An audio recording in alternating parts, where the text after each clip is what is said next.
کریم اما بعد فاعوذ باللہ من الشیطان الرجیم بسم اللہ الرحمن الرحیم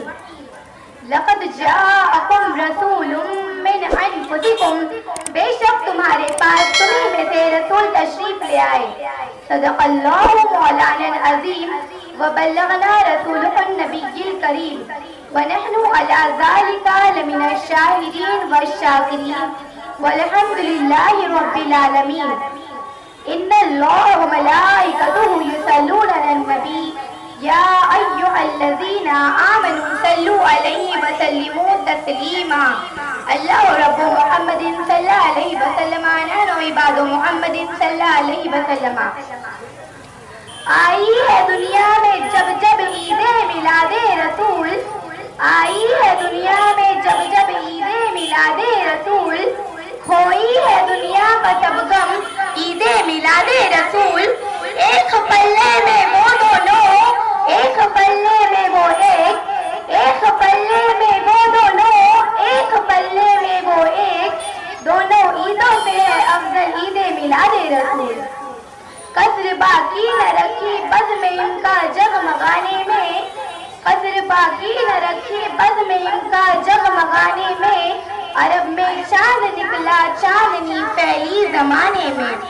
کسی شے کی تمنا ہی نہیں ہم کو زمانے میں کسی شے کی تمنا ہی نہیں ہم کو زمانے میں مدینہ لکھ دیا جائے ہمارے آبدانے میں ہرا کے غار سے شمع نبوت کی کرن پھوٹی ہرا کے غار سے شمع نبوت کی کرن پھوٹی اجالا ہی اجالا ہو گیا ہر تو زمانے میں محمد مصطفیٰ کے نام نے تو پاکر پھیرا محمد مصطفیٰ کے نام نے تو پاکر پھیرا ذرا سا فاصلہ تھا دل کی کشتی ڈوب جانے میں امیر کارواں بننا تھا ان کو نوجوان ہو کر امیر کارواں بننا تھا ان کو نوجوان ہو کر لڑکپن جن کا گزرا بھیڑ اور بکری چرانے میں بسد انداز اقتائی بغیر شان زیبائی بسد انداز اقتائی بغیر شان زیبائی امی بن کر امانت آمینہ کے گود میں آئی باد توحید کے مت والوں شمع نبوت کے پروانوں اولیاء امت کے جانی ساروں بھیک دینے والے داتا حضور سرور کائنات تاجدار مدینہ صلی اللہ تعالیٰ علیہ وسلم کی بارگاہ رسالت میں درود شریف کا نذرانہ پیش کرے اللہ رب محمد صلی اللہ علیہ وسلم نحن عباد محمد صلی اللہ علیہ وسلم آج ہم مصطفیٰ جان رحمت صلی اللہ تعالیٰ علیہ وسلم کا ذکر کرنے کے لیے آئے ہیں سب سے پہلے مصطفیٰ کا ذکر کبریا نے کیا اور سارا عالم خطاب الہی کا مخاطب تھا گویا سارا عالم اجتماعی عظیم ہے اور خدا میلاد مصطفیٰ کا ذکر فرما رہا ہے معلوم ہوا کہ کسی مجموعے ذاتی کی ضرورت ہے جس طرح کوئی فعل فاعل کے بغیر وجود میں نہیں آ سکتا اسی طرح کوئی ذکر ذاکر کے بغیر نہیں ہو سکتا ایک ہے ذکر خدا ایک ہے ذکر مصطفیٰ خدا کا ذکر مخلوق کرتی ہے اور مصطفیٰ کا ذکر خالق کائنات کرتا ہے اور ایک دن ایسا بھی آنے والا ہے جس دن سب فنا ہو جائے گا نہ ذکر رہے گا نہ ذاکر رہے گا ارشاد ربانی ہے کل من علیہا فان ویبقى وجہ ربک ذو الجلال والاکرام ساری کائنات فنا ہو جائے گی باقی رہنے والی خدا کی ذات ہے تو نتیجہ یہ ہوا کہ ساری کائنات فنا ہو جائے گی لیکن مصطفیٰ کا ذکر باقی رہے گا اس لیے کہ مصطفیٰ کا ذکر کبریا کر رہا ہے جو ابھی باقی ہے اور باقی رہے گا پتا چلا کہ نہ خدا مٹ سکتا ہے نہ ذکر مصطفیٰ مٹ سکتا ہے بلکہ مصطفیٰ کا ذکر مٹانے والا خود ہی مٹ جائے گا مٹ گئے مٹتے ہیں مٹ جائیں گے آدھا تیرے مٹ گئے مٹتے ہیں مٹ جائیں گے آدھا تیرے نہ مٹا ہے نہ مٹے گا کبھی چرچا تیرا مصطفیٰ کا ذکر اذان میں ہے مصطفیٰ کا ذکر نمازوں میں ہے مصطفیٰ کا ذکر عبادت میں ہے مصطفیٰ کا ذکر ریاضت میں ہے مصطفیٰ کا ذکر حقیقت میں ہے مصطفیٰ کا ذکر معرفت میں ہے مصطفیٰ کا ذکر ملائکہ میں ہے مصطفیٰ کا ذکر قرآن عظیم میں ہے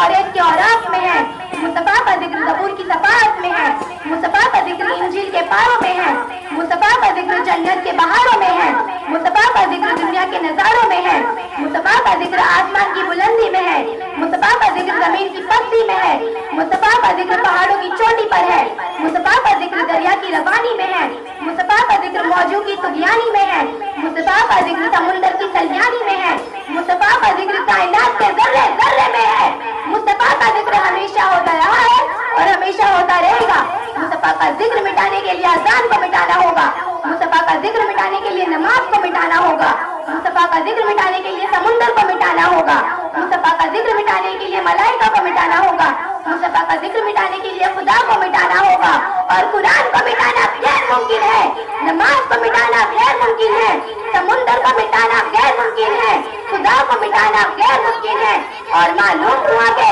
مصطفیٰ کا ذکر مٹانا بھی غیر ممکن ہے۔ مصطفیٰ کا ذکر ہمیشہ ہوتا رہا ہے اور ہمیشہ ہوتا رہے گا۔ امام عشق و محبت منزل کرامت الشام امام احمد رضا خان فاضل بریلوی رضی اللہ تعالی عنہ ارشاد فرماتے ہیں، تو زندہ ہے واللہ، تو زندہ ہے واللہ میری چشم عالم سے چھپ جانے والی۔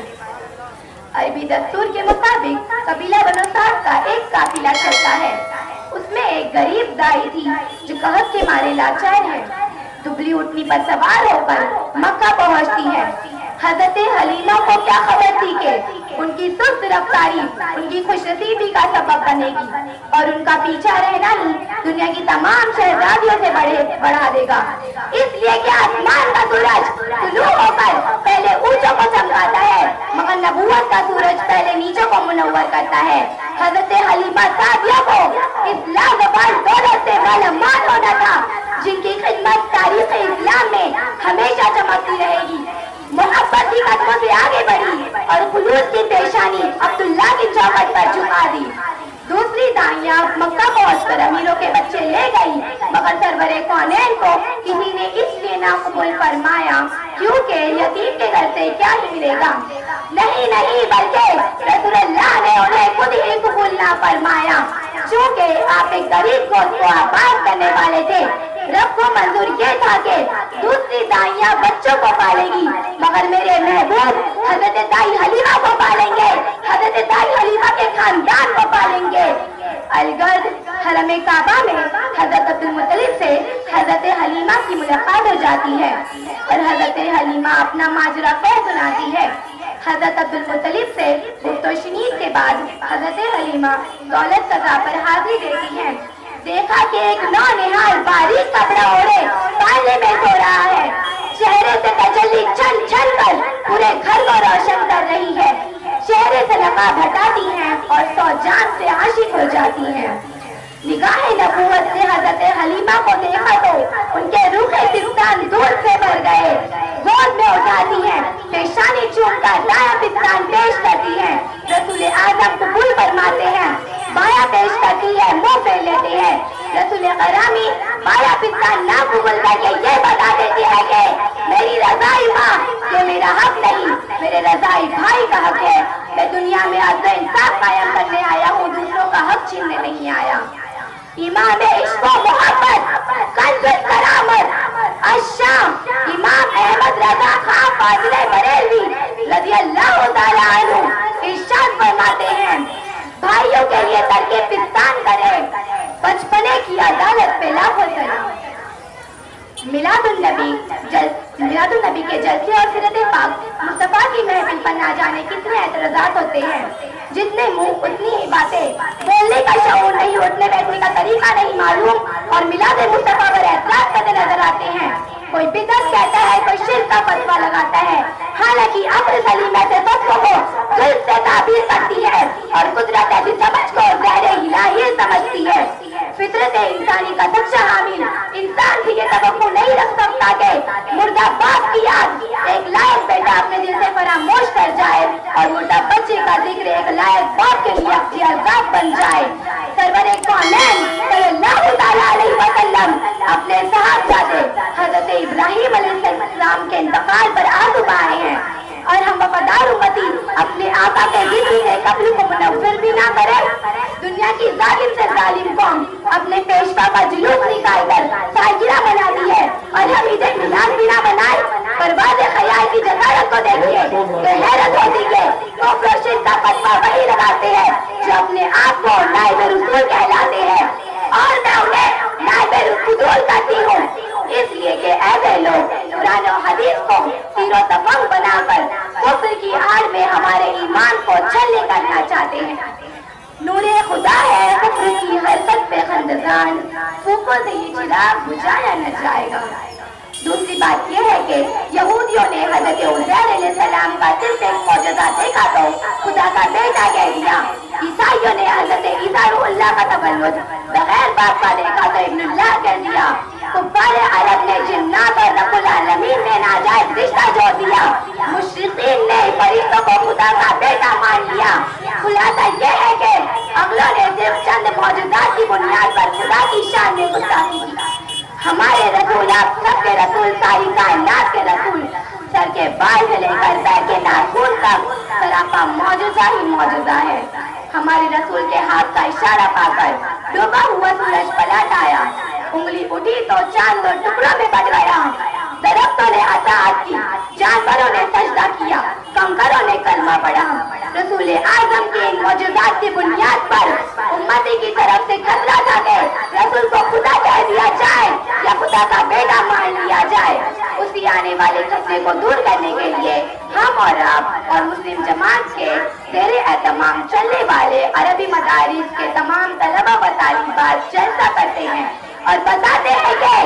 رسول اعظم صلی اللہ تعالیٰ علیہ وسلم خدا نہیں، خدا کے بیٹے نہیں بلکہ محبوب خدا ہے۔ لہٰذا میلاد النبی کی محفل سیرت النبی کا جلسہ دفاع شرک ہے، شرک نہیں، دفاع کفر ہے، کفر نہیں، بدعت دور کرتا ہے، بدعت نہیں۔ ہم تمام اہل سنت کا متفق عقیدہ ہے کہ میلاد النبی انوار الہی کا منبع ہے، تجلیات کبریا کا مخزن ہے۔ اسی لیے کسی شاعر نے کیا خوب کہا ہے، وہ جو نہ تھے تو کچھ نہ تھا، وہ جو نہ ہو تو کچھ نہ ہو، جان ہے وہ جہان کی، جان ہے تو جہان ہے۔ جہاں تاریخ کی ظلمت قدا تھا، سخت کالا تھا، کوئی پردے سے کیا نکلا کہ گھر گھر میں اجالا تھا۔ خوب کی سیرے چمن پھول چنی شاد رہے، خوب کی سیرے چمن پھول چنی شاد رہے، باغ باغ جاتی ہوں میں گلشن تیرا آباد رہے۔ وما علینا الا البلاغ المبین۔ السلام علیکم ورحمۃ اللہ وبرکاتہ۔